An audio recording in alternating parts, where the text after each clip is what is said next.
ଜୟ ଜଗନ୍ନାଥ। କଣ ପାଇଁ ଆମେ ଯାଇଥିଲୁ ବିହାର? ମା ନଥିଲେ ଯେମିତି ଘର ଅନ୍ଧାର, ବାପା ନଥିଲେ ଦୁନିଆ ଅନ୍ଧାର। ସତରେ ବାପାଙ୍କ ଜାଗା ଆଉ କେହି ନେଇପାରିବେନି। ବାପା ଥିଲେ ଦୁନିଆର ସବୁ କିଛି ଖୁସି ମିଳିଯାଏ। ହେଲେ ମୁଁ କଣ କହିବି, ମୁଁ ତ ମ୍ୟାରେଜ ହେଇଯାଇଛି ମୋର, ତ ବୋଧହୁଏ ବାପାଙ୍କ ଜାଗାଟା ମୋ ହଜବେଣ୍ଡ ନେଇଗଲେ, କିନ୍ତୁ କହିବାକୁ ଗଲେ ବାପାଙ୍କ ଜାଗା ତ କେହି କେବେ ବି ନେଇପାରିବେନି। ତଥାପି ଯେହେତୁ ସିଏ ଏବେ ଆଉ ନାହାନ୍ତି, ବର୍ଷେ ହେଇଗଲାଣି ଆମକୁ ଛାଡିକି ଚାଲି ଯାଇଛନ୍ତି, ତ ହଜବେଣ୍ଡ ତ ନେଇଗଲେ, କିନ୍ତୁ ମୋ ଭାଇ ଭଉଣୀ 2 ଜଣ ପୁରା ମା ଥିଲେ ବି, ମାନେ ବାପା ଯେତେ ଦୂରରେ ଥିଲେ ବି ମନରେ ଭରସା ଥାଏ କି ବାପା ଅଛନ୍ତି। କିଛି ଗୋଟେ କାମ କରିବାକୁ ହେଲେ ଆମେ ବହୁତ ଡରୁ ବାପାଙ୍କୁ। ମୋ ବାପା ଦେଖିବେ, ମୋ ବାପା ଜାଣିଦେବେ, ଆସିଲେ ମତେ ଗାଳି ଦେବେ, ଗୋଟେ ମନରେ ଗୋଟେ ଡର ଥାଏ। ଆଉ ବାପାଙ୍କ ପ୍ରତି ସମ୍ମାନ, ଆଦର, ଭଲ ପାଇବା, ଯେ କି ମୁଣ୍ଡ ଉପରେ କାହାର ଜଣଙ୍କର ଆଶୀର୍ବାଦର ହାତ ଅଛି ବୋଲି ଜଣା ପଡେ। ହେଲେ ବାପା ଯଦି ନଥାନ୍ତି ନା, ତ ସତରେ ଘରଟା କଣ ଦୁନିଆଟା ହିଁ ଅନ୍ଧାର ଅନ୍ଧାର ଲାଗେ। ତ ଆମ ବାପା ଏଇ ଦିନରେ ଆମକୁ ବର୍ଷେ ହେଲାଣି ଆମକୁ ଛାଡିକି ଚାଲି ଯାଇଛନ୍ତି, 3 ଭାଇ ଭଉଣୀକୁ। ବାପା ଆମର ବାହାରେ ଥିଲେ, ପାଖରେ ନଥିଲେ। ବାପାଙ୍କୁ ମୁଁ ବାବୁ, ଆମେ 3 ଭାଇ ଭଉଣୀ ବାବୁ ଡାକୁ।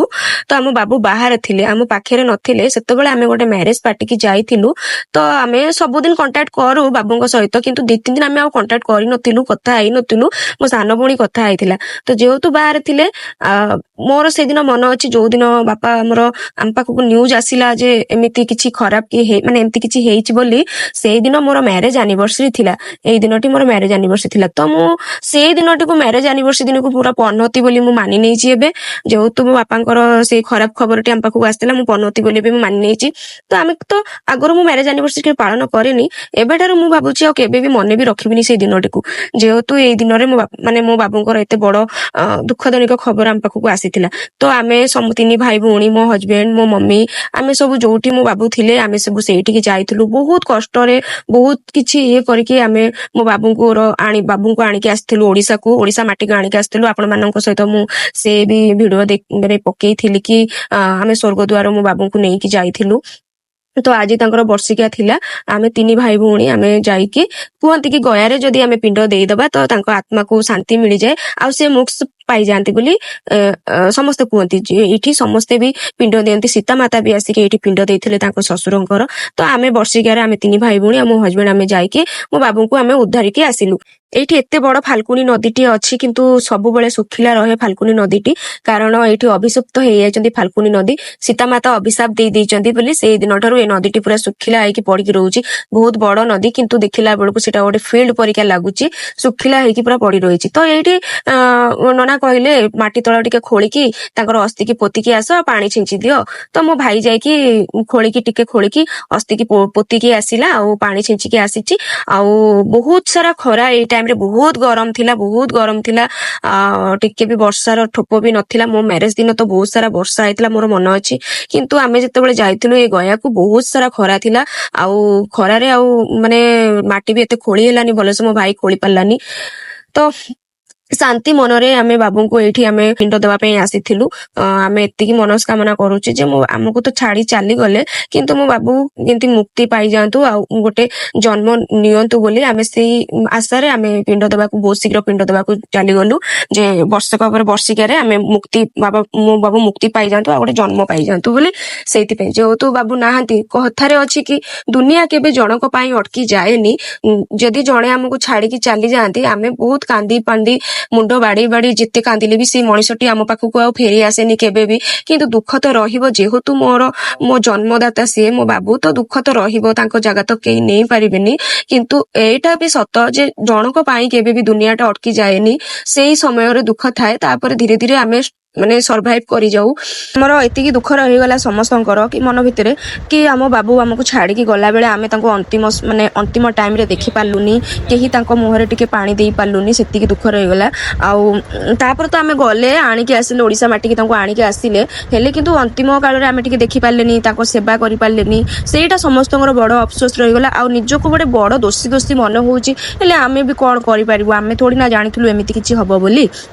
ଜୀବନରେ ତ ମୋର ସବୁ କିଛି ହେଲା, ଏଇଟା ଏବେ ନାରାୟଣ ମନ୍ଦିର, ସେଇଠି ଆମେ ଫାଲ୍ଗୁନୀ ନଦୀ ପାଖରେ ତ ପିଣ୍ଡ ବଢା ହେଲା। ଏଇଠି ଆଉ ବାକି ଯୋଉ ପିଣ୍ଡ କଣ ସବୁ ଭାଗ ଭାଗ କରା ହୁଏ, ନାରାୟଣ ମନ୍ଦିର ଭିତରକୁ ମୋବାଇଲ ର ଆଲାଉ ନାହିଁ। ତ ନାରାୟଣ ମନ୍ଦିରଙ୍କ ଭିତରେ ତାଙ୍କ ପାଦ ତଳେ ଗୋଟେ ଅଛି, ପାଦ ତଳେ ପିଣ୍ଡ ଯେତିକି ଆଉ ଯୋଉ ଭାଗ ଭାଗ ହୋଇଥାଏ ସେଇଟାକୁ ସମର୍ପଣ କରାଯାଏ ପାଦ ତଳେ।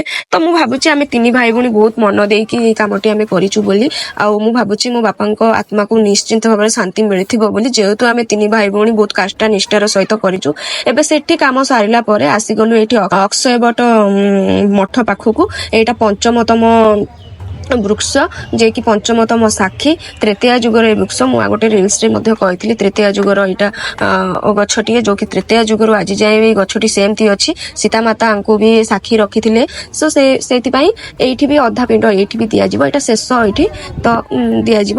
ଆଉ ବ୍ରାହ୍ମଣ ଜଣକ ବହୁତ ଭଲ ଭାବରେ ବି କାମ କରୁଛନ୍ତି। ଆଉ ମୋର ତ ଏତିକି ଛୁଆ ବେଳୁ ଦୁଃଖ ଥିଲା କି ମୋ ବାବୁ ମତେ ବହୁତ ମାରନ୍ତି।